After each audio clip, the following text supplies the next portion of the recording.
Vamos trazer informações aqui, informações que se acumulam sobre o conflito árabe-israelense, palestino-israelense. Muitas novas informações para vocês. Terceiro avião com brasileiros vindos de Israel já pousou no Brasil. Florestan Fernandes Júnior está aqui conosco para comentar essas e outras notícias também da cena brasileira. Florestan, eu tenho captado aqui no nosso público e de maneira geral, com as interlocuções que a gente trava no nosso trabalho, né, que você também trava, uma apreensão e uma decepção muito grande, né, com os articuladores de uma violência sem precedentes ali na região. Eu queria te ouvir um pouquinho sobre isso para a gente fazer o início da nossa resenha aqui. Bem-vindo, Florestan. Sempre muito bom ter você aqui junto. Bom dia, Conde. Bom dia a todos que nos acompanham nessa sexta-feira 13, né? Você sabe por que sexta-feira 13 é considerada um dia aí que a gente deve tomar cuidado ou não? Não pode ter gato preto, não pode passar embaixo da escada. Eu lembro de ter lido uma história que foi uma grande matança na Europa que se deu numa sexta-feira 13. Não sei se é essa informação que você tem. Eu também não tenho precisamente isso. Qual é a origem, meu querido Florestan? Olha, tem vários motivos, né? Um deles é de que na sexta-feira 13, né? Na data cristã, né? Na última ceia, que aconteceu numa quinta-feira, né? Jesus teria se reunido ali com seus 12 discípulos, né? Totalizando, então, 13 pessoas na refeição. Entre elas estava lá o Judas, o traidor, né? Que morreu no dia seguinte, na sexta-feira 13, né? Então, Jesus acabou morrendo no dia 13, né? No dia seguinte. Acho que é isso, não é? Não sei. Pois Isso é, como toda questão de datas simbólicas e tudo mais, a gente tem várias explicações. Eu me lembro de uma na caça às bruxas, né, da Inquisição, em que foi Também. um dia de grande matança lá. Enfim, se vocês que estão nos assistindo aqui devem ter as versões também, podem colocar aqui no bate-papo, a gente vai ler com todo cuidado aqui. Florestan, então, sexta-feira 13, espero que não seja um mau presságio sobre as intenções, as más intenções, as intenções violentas do exército de Israel com relação à faixa de Gaza. Como é que você está vendo essa situação lá? Pois é, então, a reunião marcada aí, né, ontem pelo governo brasileiro, né, uma reunião do Conselho de Segurança da ONU, né, acabou dando em nada, né? Ou seja, a ONU perdeu totalmente a sua função. Aliás, foi a própria ONU, né, que numa decisão histórica que acabou criando o Estado palestino no fim da Segunda Guerra Mundial. E ali vai começar todo o problema que a gente está vivendo há décadas, né?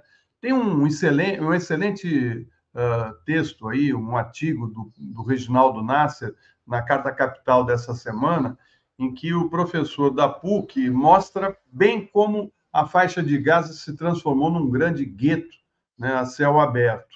A partir da Palestina, né, a partilha da Palestina, né, se deu através da Resolução 181 da Assembleia Geral da ONU.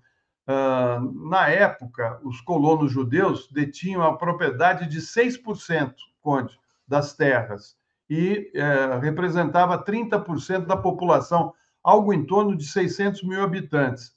A partir da resolução, ficaram com 55% das terras, né? E os palestinos, que tinham 70% da população, pouco mais de 1.300.000 habitantes, ficaram com 45% das terras. Ficou claro aí, né, que houve uma expropriação, uma expulsão dos palestinos. Durante a Guerra da Palestina, os palestinos foram expulsos, para você ter uma ideia, de 400 cidades e vilarejos em que eram maioria absoluta. Em 2007, Israel declarou formalmente que a faixa de Gaza era uma entidade hostil e implantou o bloqueio terrestre, marítimo e aéreo da região, que perdura até hoje, né? Ou seja, um gueto a céu aberto, né? Uma prisão a céu aberto, em que a própria ONU, né, através de um estudo em 2012, previa que essa região chegaria em 2020 como um lugar inabitável. Para você ter ideia, 97% da água na faixa de Gaza é considerada imprópria para consumo humano. 80% da população palestina que vive naquela região vive abaixo da linha da pobreza. 67% dos jovens, que são a maioria, né? E ali a maioria da população é de crianças, jovens e um grupo menor de velhos, estão desempregados, 67%. Né?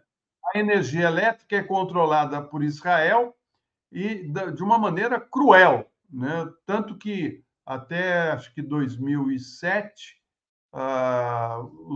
os palestinos tinham direito a ter luz ou energia elétrica durante 7 horas. Depois passou para 11 horas. Né? Ou seja, é uma maneira muito difícil você viver sem energia elétrica. Né?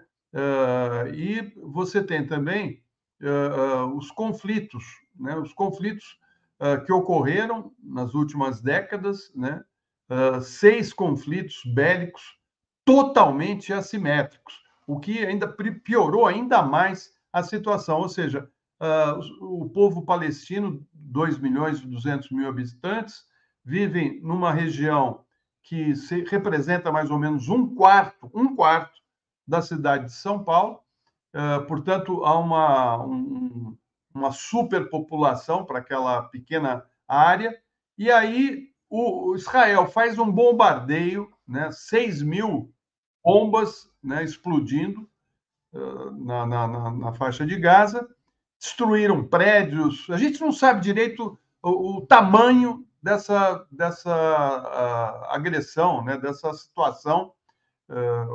Falam em 1.300 mortos, mas eu não sei, esse número vai ser muito difícil da gente chegar nesse momento. Acho que a gente vai ter uma ideia mais para frente do número de mortos, porque os necrotérios já não estão dando mais, não estão tendo mais condições. Os hospitais se transformaram em necrotérios. Exatamente. Tá? E assim, as pessoas estão mortas nas ruas, estão enterrando assim, em qualquer lugar. Crianças, jovens, feridos, não tem como ser atendido, estão sendo atendidos alguns na rua, né? E agora Israel fala, sai, né, da área que vocês estão, sai do norte, né?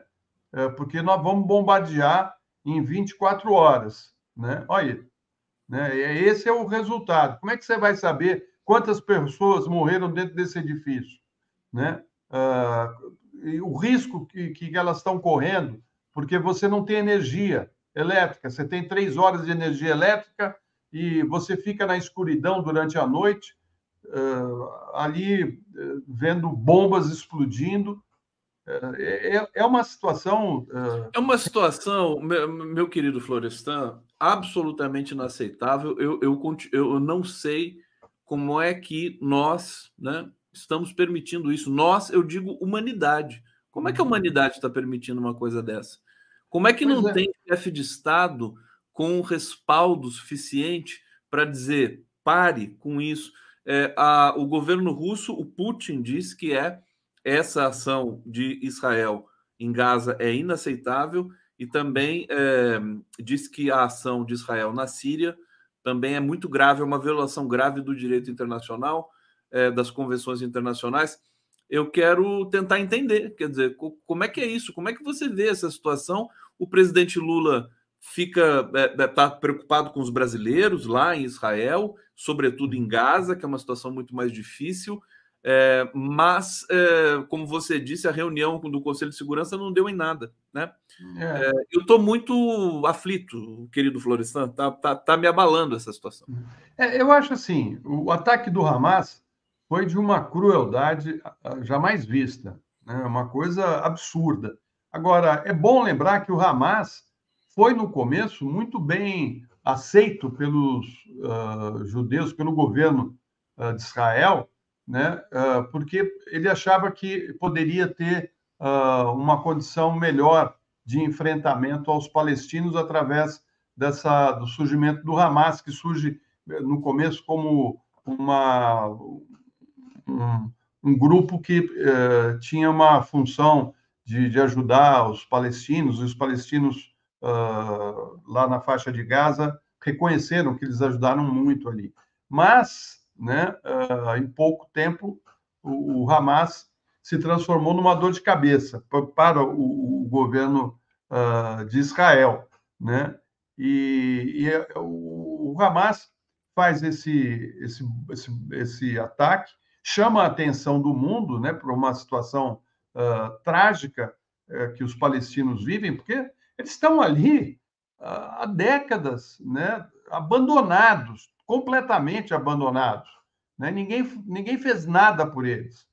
E aí o Hamas faz aquele ataque assim, que chocou, né, pela truculência, pela violência, né? É um grupo fundamentalista, né? Portanto, sempre tem essa questão do fanatismo religioso que envolve as relações naquela região. Agora, a resposta primeiro que ficou claro que Israel, que se dizia muito bem preparada para os ataques, não estava, né? Teria sido avisada pelo governo do Egito de que estava havendo uma movimentação estranha ali na faixa de Gaza, mas acho que eles não levaram em consideração. Eles que foram ocupando, né? Porque esse Netanyahu foi cada vez mais avançando no território palestino e colocando colonos, né? E foram cada vez mais reduzindo o espaço dos palestinos e deixando eles ali ilhados numa prisão, né? Porque não tem recursos, né? Dependem de ajuda externa. Enfim, o ataque do Hamas acaba tendo uma resposta violenta e quem paga é o civil. Quer dizer, quem está pagando essa conta são os civis de Israel, né, e da Palestina. Isso porque os governantes, né, do planeta assim o desejam, né, porque não, vão continuar não resolvendo, né, o que parece o problema, essa questão, e vamos continuar tendo conflitos com morte de civis e inocentes, né? Florestan, eu queria comentar esse ultimato de Israel, né? Existe uma apreensão muito grande que Israel invada por terra a faixa de Gaza. Israel ordenou que em 24 horas todos os habitantes de Gaza fossem para o sul. É um deslocamento de mais de 1 milhão de pessoas que a ONU já destacou que é impossível de fazer. O Hamas orientou todos os palestinos para que não saiam de suas casas. Quer dizer, eu vejo o Hamas e o exército de Israel se digladiando, eles fazendo a disputa, e o povo da Palestina, que não tem nada a ver com isso, sofrendo todas as consequências. A gente está prestes a assistir um genocídio, é isso? Não, já estamos vivendo esse genocídio faz tempo, né? Faz décadas que nós estamos vendo esse genocídio, né? Porque o que fizeram com o povo da Palestina não é brincadeira, né? E agora com muito mais violência, e eu acho que como o Hamas está ali na faixa de Gaza, o governo israelense não quer nem saber, ele vai invadir, e isso é dado como certo, viu, Conde, que eles vão invadir por terra, e aí vai ser um massacre. E como eles têm um controle da energia, certamente eles vão controlando o que eles querem impedir que o planeta fique sabendo, porque os palestinos estão incomunicáveis, incomunicáveis, não tem como se comunicar com ninguém, né? Eles estão ali, né, quase que num presídio a céu aberto, né, sujeitos a qualquer coisa, porque quem que vai ali conseguir passar as informações? As informações no começo estavam vindo com uma certa regularidade, vamos dizer assim, mas aos poucos eles estão perdendo sinal de celular, enfim, não tem energia. É uma situação realmente que é de massacre mesmo, né? É uma É uma coisa. situação que, inclusive, leva a pânico a população que não sabe se o ultimato de Israel é real, se não é, em quem acreditar, né? Quer dizer, é muito difícil, né? Eu vejo o presidente Lula, o Florestan, queria falar um pouquinho da relação Brasil com essas questões, contigo, muito, muito, muito preocupado com isso. E preocupado com a vida dos brasileiros que lá estão, tentando convencer o governo do Egito a fazer um corredor humanitário, e até para pressionar, eu entendo que o envio do avião presidencial oficial ontem para Roma é uma maneira de pressionar os governos de Israel e do Egito para abrir esse corredor humanitário. Agora, esse corredor humanitário se mostra muito difícil em função das desconfianças e da implacabilidade, digamos assim, do Estado de Israel, do exército israelense, do Netanyahu, que não quer abrir nenhum tipo de concessão. Né? É curioso, porque os 2 milhões de habitantes de Gaza, não tem para onde correr. Nem para o mar eles podem ir. Né? Eles não têm para onde sair. Quer dizer, como é que quer como é que não pode nem se chamar de refugiados também? Parece que a ideia realmente é acabar com o povo palestino. Né? Vamos eliminá-los. Né? Parece que é isso que eles querem. E, enfim, é impossível essa população se deslocar para o norte, porque eles não vão conseguir, não tem espaço suficiente para todo mundo. Né? É uma coisa assim, só para justificar, dizer, olha, eu bem avisei, não saíram, quem ficou morreu. Né? Está na cara que é para isso, é para ter um álibi. É para ter um álibi para sair matando. Né? Enfim, o presidente Lula, ele fica sozinho, aliás, sozinho não, acompanhado do Papa, né? Nessa cruzada de pacificação. Né? E ele faz a proposta correta. Né? Aliás, isso já vinha sendo feito pelo Lula no primeiro mandato. Né? Ele já chamava a atenção da questão da Palestina, já chamava a responsabilidade da ONU em relação à questão da faixa de Gaza, que tinha que ser resolvido. Olha, há 20 anos que o Lula está falando isso, não é de agora que ele está falando isso, mas ele se solidarizou com o governo de Israel, né? Ele foi duro contra o ataque do Hamas, né? Condenou o ataque, porque foi de uma brutalidade, uma coisa olha, é chocante aquelas imagens que a gente viu, a truculência, matando as pessoas jovens numa festa, uma coisa horrorosa aquilo tudo, horroroso, horroroso. E tem que pensar que tem umas 150 pessoas que foram sequestradas, né? E que estão nas mãos do Hamas. Eu não sei como é que o Netanyahu, que foi tão incompetente em relação à defesa de Israel, vai fazer para salvar ou tentar salvar essas vidas que estão nas mãos do Hamas. Né? E é um drama que o mundo está vendo. Ontem, um comentarista numa das minhas transmissões disse o seguinte, eu achei bastante interessante, ele falou, o Hamas tem 150 reféns e Israel tem 3 milhões de reféns, né? 3 milhões somando com os da Cisjordânia também. O meu querido Florestan Fernandes, aliás, deixa eu pedir aqui para vocês que estão nos assistindo para contribuírem aqui junto ao nosso bate-papo, né, com perguntas, com colaborações, com informações. A gente tem aqui imagens recuperadas de Gaza, né?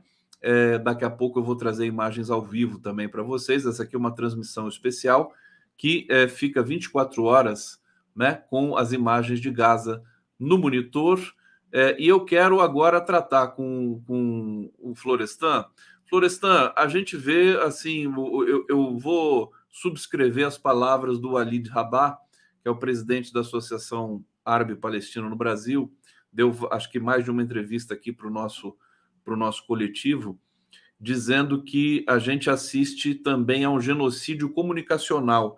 As agências internacionais, todas pró-Israel, as big techs, todas pró-Israel, e a imprensa brasileira é mais pró-Israel ainda do que tudo junto. Então a gente tem assim um bombardeio, né, de informações que são falsas também, porque são enviesadas, haja vista aquela história dos bebês decapitados, que a Folha de São Paulo tenta salvar agora também sem muitas condições, porque não se sabe, não se viu, não tem foto, não tem nada, não tem registro disso. Eu queria que você falasse da perseguição, por exemplo, que o Breno Altman está sofrendo, porque o Breno Altman é um judeu, né, e que defende a soberania do povo palestino e critica, né, a violência do exército israelense. A Associação Brasileira de Imprensa já emitiu uma nota em defesa do Breno Altman. Como é que você está vendo essa situação? Olha, eu acho condenável tudo isso, né, esse cerceamento, né, ao Breno Altman, que é judeu e tem uma visão muito clara da questão da Palestina. E ele responsabiliza o Estado de Israel pela situação que nós estamos vivendo hoje, né? E realmente é isso, a responsabilidade é de Israel, mas por conta do ataque do Hamas, a mídia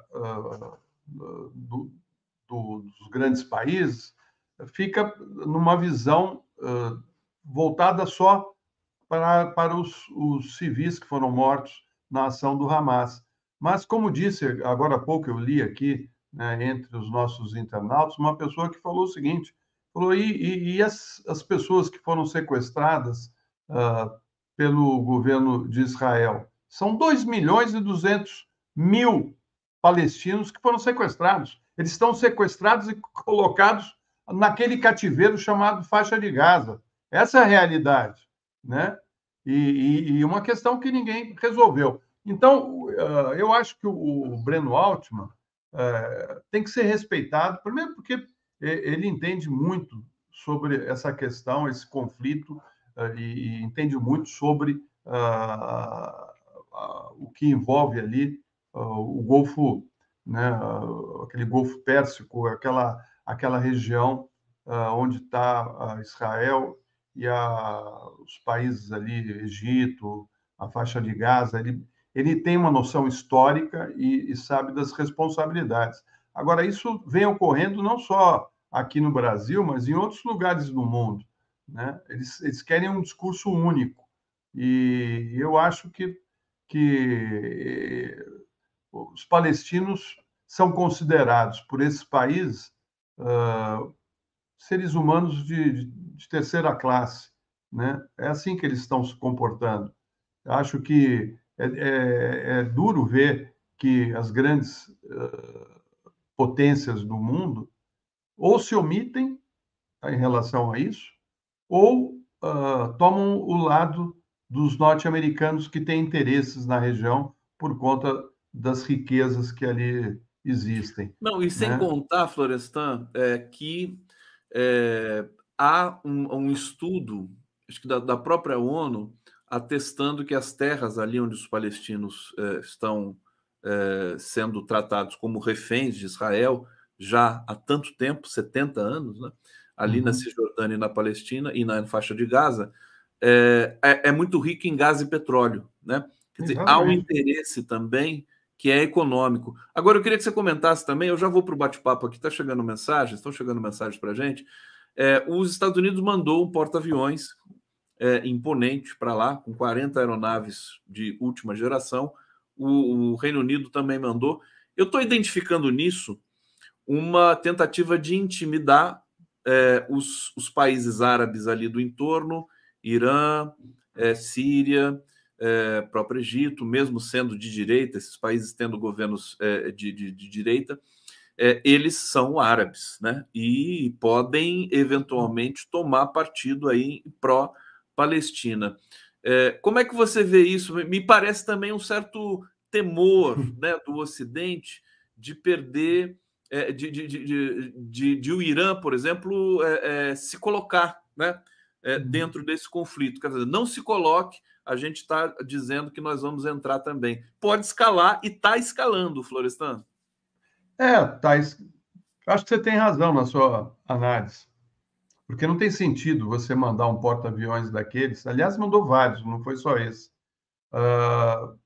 para ajudar Israel, né? Porque Israel, se é uma coisa que ela não precisa, é de poder bélico, né? Ela tem um poder bélico monstruoso, apesar de estrategicamente ter levado um baile do Hamas, né? Ali na faixa de Gaza, os palestinos não têm exército, não tem força bélica. Então, assim, eles estão levando tudo isso para fazer o quê? Para matar todo mundo que está lá? Essa é a ideia? Não é, acho que não. Acho que é meio que para falar, olha, vocês aí que são ligados, são muçulmanos também, fiquem atentos, que nós estamos aqui e a coisa pode pesar. Assim, é dessa maneira que é feita as relações internacionais nessa região, né? Dessa maneira. E aí você vai ver cenas de ataques terroristas ocorrendo em várias capitais do planeta. É isso que a gente tem visto, né?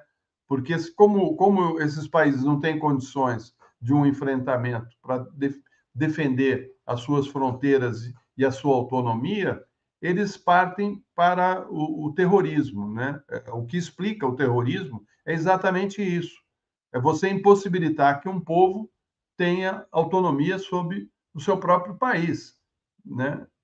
Então é sempre em cima de ameaças, e eu acho que não, isso aí não vai resolver nada. Isso aí, se você não tomar uma atitude séria para garantir o Estado palestino, né, e a autonomia dele, esse conflito vai se arrastar, né, por décadas ainda, e muita gente vai morrer dos dois lados. E a gente vai lamentar as mortes, né? Porque o que a gente vai fazer? Você lamenta as mortes, né? Você não pode fazer nada, cara, nada. E eu não sei, o presidente Lula retirou, tem retirado as pessoas que estavam em Israel e está tentando retirar agora 28 brasileiros que estão na faixa de Gaza. E ele mandou aviões da FAB para retirar os brasileiros em Israel e mandou um avião que compõe a frota da Presidência da República.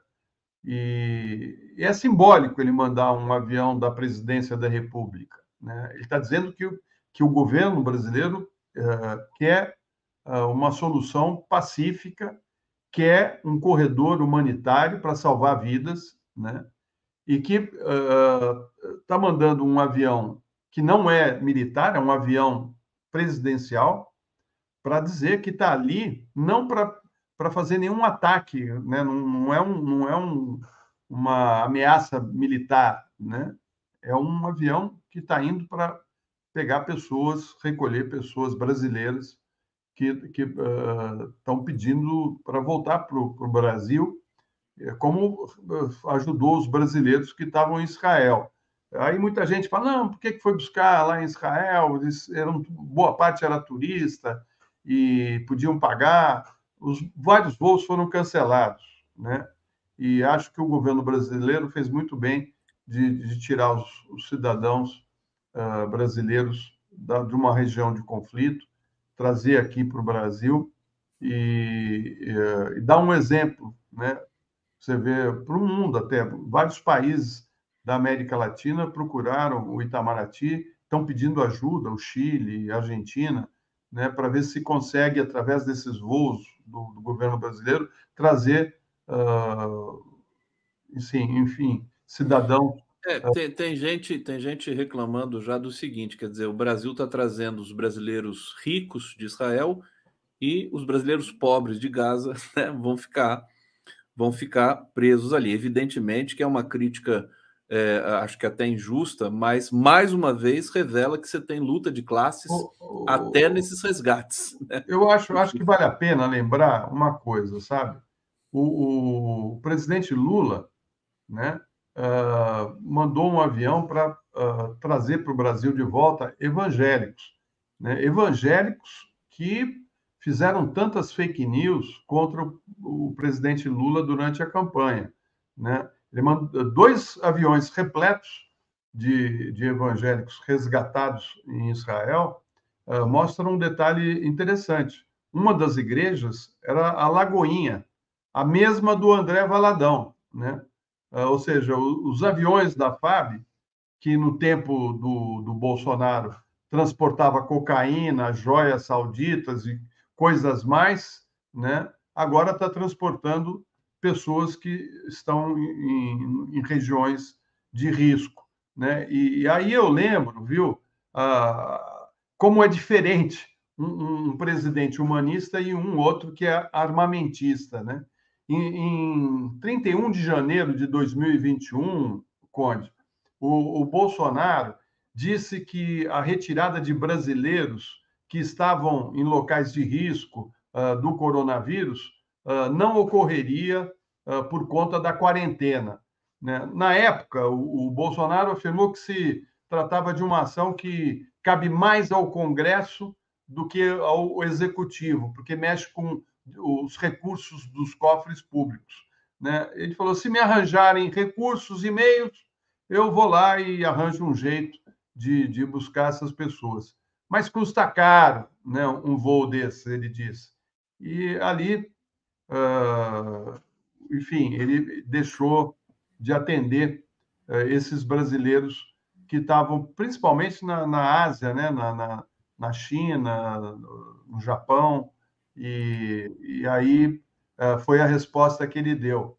Agora, no dia 25 de fevereiro do ano passado, o Bolsonaro, então, decidiu que cerca de 500 brasileiros que viviam na Ucrânia, né, lembra quando começou a guerra da Ucrânia, deveriam se virar sozinhos, né, para deixar o país.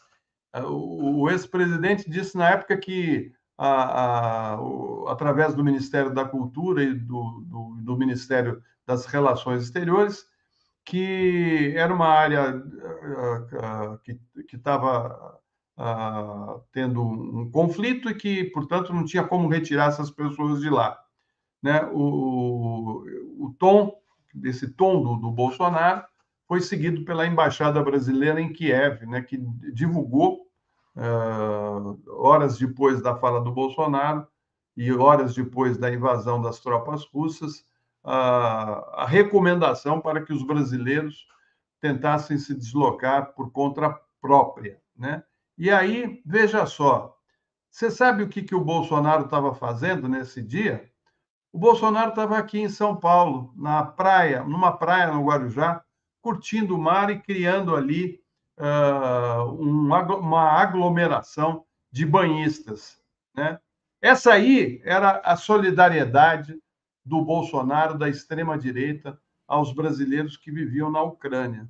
É bom a gente lembrar dessas histórias para saber as diferenças entre um governo como o do Lula e o desgoverno da extrema-direita, que ficou 4 anos no poder. Resumindo, né, o Florestan, se fosse presidente do Brasil ainda o Bolsonaro, esses brasileiros que estão lá em Israel iam ficar a ver navios, iam ficar lá em Israel mesmo. A verdade é essa, né? Para resumir. Cadu está dizendo aqui, o bate-papo, vamos para o bate-papo, intrometer-se nesse genocídio iniciará a Terceira Guerra. Rui Abreu, toda a solidariedade com o Breno Altman. Adriano Quietinho, Lula é tão incrível que ao mesmo tempo cuida do Brasil e do mundo. e os bolsonaristas, fascistas, nazistas e sionistas querendo atrapalhar, como sempre. Estela Deusa Pegado Araújo. Não é cativeiro, é campo de concentração a céu aberto. Valquíria Guimarães, apoio e solidariedade ao Bremen. Aliás, eu quero destacar aqui que a gente recebe muita solidariedade ao Breno Altman, que também teve ali a questão da desmonetização do canal, né? A gente denunciou aqui. E o Breno é uma das figuras mais preparadas para falar sobre esse tema, e ele tem essa particularidade, né? Quer dizer, é um judeu que entende perfeitamente o que está acontecendo ali e não toma esse partido terrível que a imprensa brasileira, por exemplo, está tomando nesse momento. Maria Marta Antunes, revi a entrevista sua, Conde, que fez com o Breno Altman. Breno sempre corajoso e fala o que pensa a respeito das causas que defende. Eu vou deixar os outros comentários para depois. Ô Florestan, eu vou mostrar aqui a primeira foto do Lula, depois da cirurgia, tirada pelo Ricardo Stuckert. Tá aqui, o Lula tá muito bem, né? Tá com uma cor muito boa. Esse óculos dele também aqui tá muito bacaninha, né? Saudade dele, né? Ele precisa, ele faz falta, né? Acho que a última vez que eu encontrei com o Lula pessoalmente, acho que você estava junto, não foi? Na redação do 247, você estava nesse dia ou não? Não, nesse dia eu não fui. Nesse dia eu não Ele estava. foi com a Janja. Isso foi antes da campanha eleitoral. Não, eu tive depois com ele num jantar, né? Mas ali Ele vai nesse... ficar, depois dessa cirurgia na pálpebra, né? Não, Ele está muito bem aqui. tá muito bem, olha lá. E eu acho o seguinte até, né? Porque o Lula, além de um grande estadista, virou um intelectual, né? Um sujeito que leu muito, discute várias obras, né? Ou seja, e você vê que é um homem de ação, que não para de trabalhar, ele não parou de trabalhar, ele não fica se exibindo, né? Porque ele fez a cirurgia e não ficou lá Não mostrando. gosta disso, né? Não, diferente do outro, né? Que toda hora vinha mostrar aquela pança dele lá, as pessoas ficarem comovidas, né, com o estrago das cirurgias que ele já fez, né? Vira e mexe o antigo presidente corre para um hospital, né, para se E a vitimizar. primeira coisa que ele faz quando chega no hospital é tirar uma foto. Exatamente. E o Lula está aí, né, cara? Bem pra caramba, fazendo reuniões no Palácio da Alvorada, reuniões virtuais com o Ministério, inclusive várias para tomar decisões a respeito do posicionamento do Brasil com relação ao conflito, né, na faixa de Gaza, né? Como é que o Brasil deve se colocar, principalmente em relação à ONU, né, onde ele ocupa a presidência, né, do Conselho de Segurança, e com as questões do país, né, porque ele lida com um Congresso muito difícil, muito complicado, que foi, aos poucos, deixando de cumprir as suas tarefas constitucionais e avançou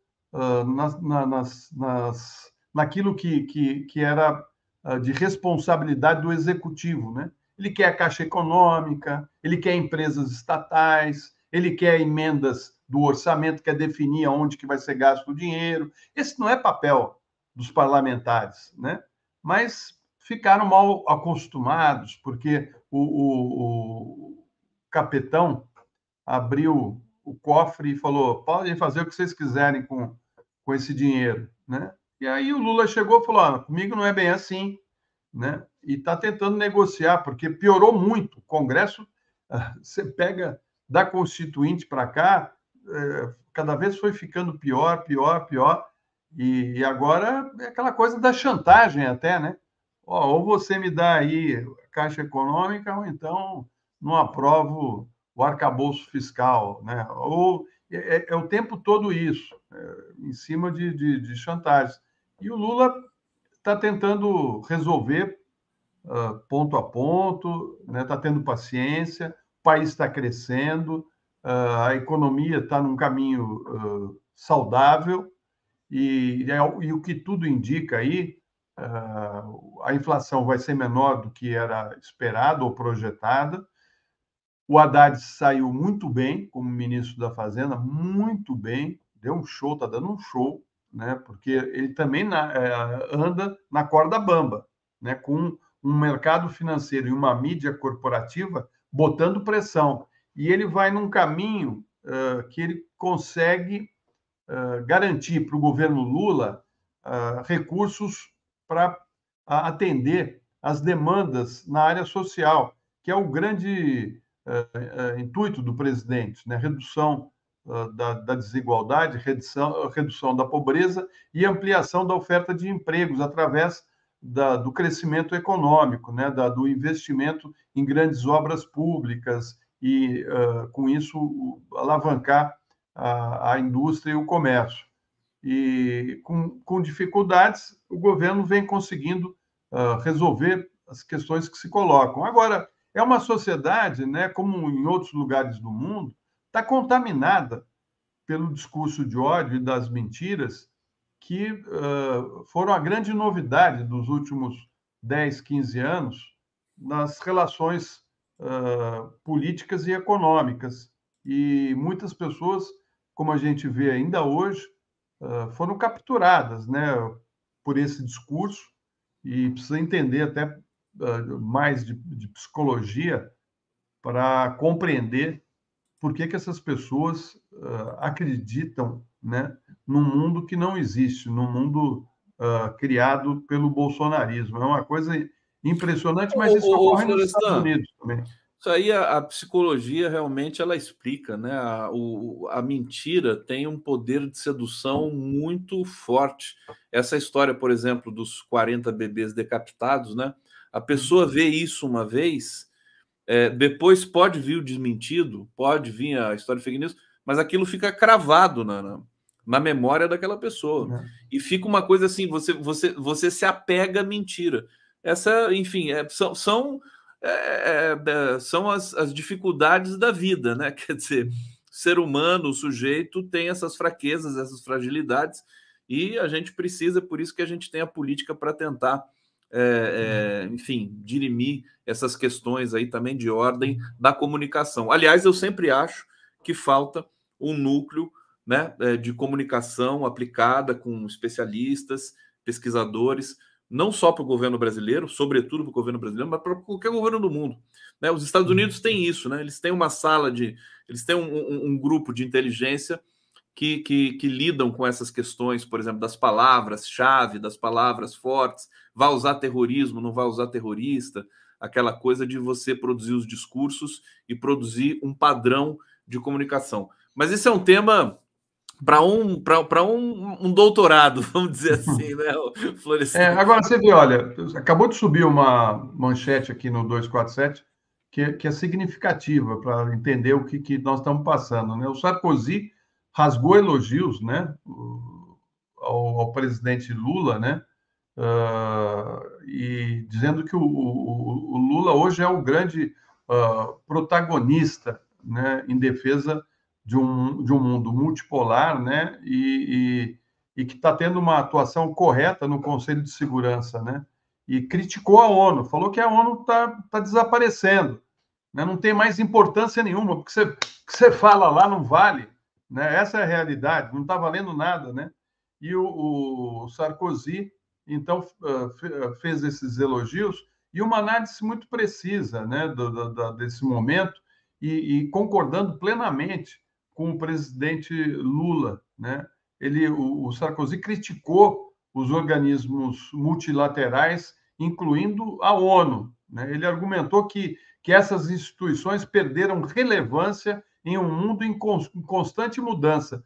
O sistema multilateral que conhecemos hoje é do século XX e a gente está no século XXI. É aquilo que o Lula já tinha falado para o Biden e tinha falado no discurso dele, né, na abertura da Assembleia Geral da ONU desse ano. Ou seja, a diplomacia brasileira está dando de 10-0. Pena que a gente não tenha tanta força, O mas... Brasil está com a faca, o queijo, que não me ouçam, né? Faca. Mas a faca, o queijo, a marmelada e a goiabada na mão, porque o Brasil é presidente dos BRICS, o Brasil está na presidência do G20, o Brasil está na presidência do Mercosul e o Brasil está na presidência do Conselho de Segurança da ONU. E Né? ainda... Agora, se essas instâncias valessem alguma coisa, a gente vê que nessa questão de Israel, Israel é autorizado a matar quem quiser e que o mundo fica só observando. Mas a Eu questão estou é que... indignado. Não, todos estamos, né? E você vê que os Estados Unidos estão numa crise profunda, né? Aquela democracia que eles falavam aos quatro ventos, a grande democracia do Ocidente, está aí, né? Com um pastelão, né? A invasão do Capitólio, um presidente autoritário, truculento, manipulando as eleições nos Estados Unidos, fez de tudo para melar a eleição nos Estados Unidos. É uma vergonha. É um país que já iniciou o seu mergulho para deixar de ser a grande nação que foi, né, durante as últimas décadas, né? Os Estados Unidos está numa encruzilhada e o mundo também, né?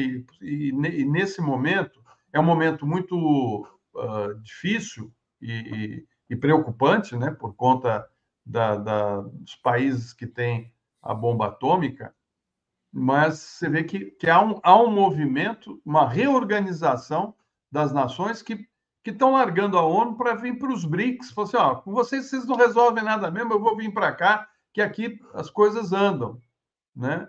E todo mundo, você vê, todo mundo quer participar dos BRICS. Isso é uma sinalização. E o que o Sarkozy está falando é verdade. A França foi covarde, o governo francês foi covarde, né, ao se posicionar ao lado dos Estados Unidos em relação a esse conflito. Né? Tinha que ter uma postura muito mais digna, né, mostrando, olha, isso aqui não dá para ser desse jeito. Né? Lógico que você vai condenar o ataque do Hamas, mas é lógico também que você falou, ó, não dá mais para continuar desse jeito, nós temos que resolver essa situação da Palestina. Né? Mas aí o que eles fazem? Eles se fecham em copas, só olham para eles, esquecem o resto do planeta, e lógico que os países não vão ficar esperando ou sendo servil a esse grupo. Eu acho que o Sarkozy está corretíssimo e o presidente Lula também. Tanto que, apesar de não concordarem com a postura do Lula, aonde ele chega, todo mundo quer ouvi-lo.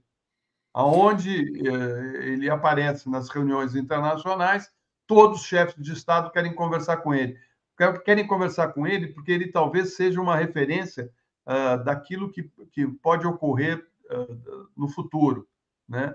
E o que pode ocorrer no futuro, com um governo do Lula, é um país, é um Brasil forte. Né? A expectativa, inclusive, é que o Brasil pode ser o celeiro do mundo no sentido dos alimentos, na produção de alimentos, e a previsão até do FMI é de que o Brasil deve ter um crescimento significativo do PIB no ano que vem. E então, assim, é um país que se coloca, ele não fica servil. Né? O que os americanos odeiam nos brasileiros, no governo de esquerda brasileiro, é que ele não se verga totalmente ao poder deles. Né? O Lula vai com aquela habilidadezinha dele e vai construindo uma diplomacia que é favorável a nós, né? Ao povo brasileiro. E isso incomoda os norte-americanos, os governos dos estadunidenses. Ô, Florestan, eu pensei aqui, para a gente fazer um contraponto ao que você está dizendo, dizer o seguinte, né? Quando o Bolsonaro apoiar o governo de Israel, aí eu acho que a gente, pelo menos no Brasil, vai ter um entendimento melhor do que está acontecendo nesse conflito, né? Porque a família Bolsonaro, aliás, é toda pró-Israel, né? Talvez seja um bom indicador para a gente saber Não naquela superficialidade de que lado você está, mas pelo menos de saber da dignidade humana que a gente tem de defender. Florestan, já que eu falei aqui nessa figura abominável que é o cidadão prestes a pertencer ao sistema penitenciário brasileiro chamado Bolsonaro, eu queria que você falasse sobre o fato de ele estar defendendo os terroristas aqui domésticos, né, do 8 de janeiro. Que história é essa? O Bolsonaro está defendendo agora? Eles quer que os sejam perdoados? É isso? Está dizendo que tem que se manter o Estado democrático de direito, né? Ah, agora ele virou um grande democrata, sabe? Diz que se fosse no governo dele isso não estaria acontecendo, que colocar tornozeleira eletrônica é uma humilhação. Humilhação foi o que eles fizeram com o país, né? Eu acho que esse discurso do Bolsonaro tem a ver com o fato dele estar caminhando para um julgamento que, como você disse, pode levá-lo à prisão, né? E é o que todos nós estamos esperando já faz tempo, né? Porque é incrível que o Bolsonaro, depois de tudo que aprontou nos últimos 4 anos, fique aí rodando pelo país fazendo campanha para os políticos ligados a ele, né? As denúncias que foram feitas pelo Mauro Cid são muito claras. As digitais do Bolsonaro estão ali, cravadas dele, do Braga Neto, do Heleno, todos eles tinham um projeto golpista e que não foi para frente, né? Porque eles não tiveram o apoio de alguns comandos das Forças Armadas. Não foi por outro motivo, foi por conta da falta de apoio, principalmente do pessoal da ativa. Não que eles não eram bolsonaristas, até devem ter votado no Bolsonaro, mas eles perceberam que aquilo era um voo perigosíssimo, né, para eles mesmos, né? Sabiam que um golpe não ia dar certo e foram alertados, inclusive, pelos militares dos Estados Unidos para não se moverem nesse sentido, porque não teria apoio nenhum do governo norte-americano, do Biden. Eu acho que se o presidente fosse o Trump, certamente o sinal seria outro. Agora, o Bolsonaro vai ter que responder na justiça, não só pelas joias, pela venda das joias, não só pelo uso dos recursos públicos mal utilizados, para dizer o mínimo, durante o governo dele, né? Mas principalmente pelo embate que ele fez para enfraquecer o Estado democrático de direito e os pilares da nossa democracia, os ataques que ele fez ao Supremo e ao Congresso. O Congresso meio que ele conseguiu dar um cala-boca liberando as emendas do orçamento, né? Agora, o Supremo era o grande foco dele. Ele sempre quis destruir o Supremo. Não à toa, a base dele no Senado começou a fazer ataques ao Supremo Tribunal Federal recentemente, né? Com o intuito de desacreditar os ministros do Supremo. Essa é a ideia dele para se vitimizar, se colocar como fui perseguido, sou um perseguido político, né? É isso que ele quer fazer. Agora, você pega na minuta do golpe, né, que a gente teve acesso, ele fala, né, no fechamento, né, na anulação das eleições, a convocação de uma nova eleição, que é uma coisa que realmente, como uma nova eleição, né, eles tomam o poder e falam em uma nova eleição, mas assim, e estava ali que o nominal, né, que teria que se prender o Alexandre de Moraes. Ou seja, ele morre de medo do Alexandre de Moraes, né? Ele não falou dos outros ministros, mas na minuta está o nome do Alexandre de Moraes. E se está o nome do Alexandre de Moraes, é porque ele sabe que o ministro que peitou ele, peitou as bravatas dele e dos generais, foi o Alexandre de Moraes, que teve pulso firme para fazer isso, né? Não estou nem discutindo questões outras ideológicas e tal. O Alexandre de Moraes ele teve a postura correta em defesa da Constituição, em defesa da nossa democracia, e o Bolsonaro sentiu dificuldades. Ele não avançou muito em função do posicionamento do Alexandre de Moraes, principalmente na presidência das eleições, né? Eu acho que ali, combatendo... Eles tinham um plano para prender o Alexandre de Moraes, né? Na minuta do golpe, tá? Inclusive, parece que esse detalhe foi acrescentado pelo próprio Bolsonaro. Meu querido Florestan Fernandes, obrigado por essa presença sempre luminosa, serena, para indicar caminhos aqui, para abrir frentes de debate. Acho que isso é importante, que o 247 sempre faz com muita virtude, né? Quer dizer, abrir frentes de debate. Acho que é essa que é a nossa função nesse momento. Essas questões tão espinhosas como a questão da guerra Palestina-Israel. E a gente vai seguir aqui, meus dois próximos convidados já estão posicionados aqui. Então, vamos fazer essa transição. Florestão, excelente fim de semana para você. Muito obrigado, tá bom? Valeu, Conde. Um beijo para você, um beijo para todos que estão nos acompanhando.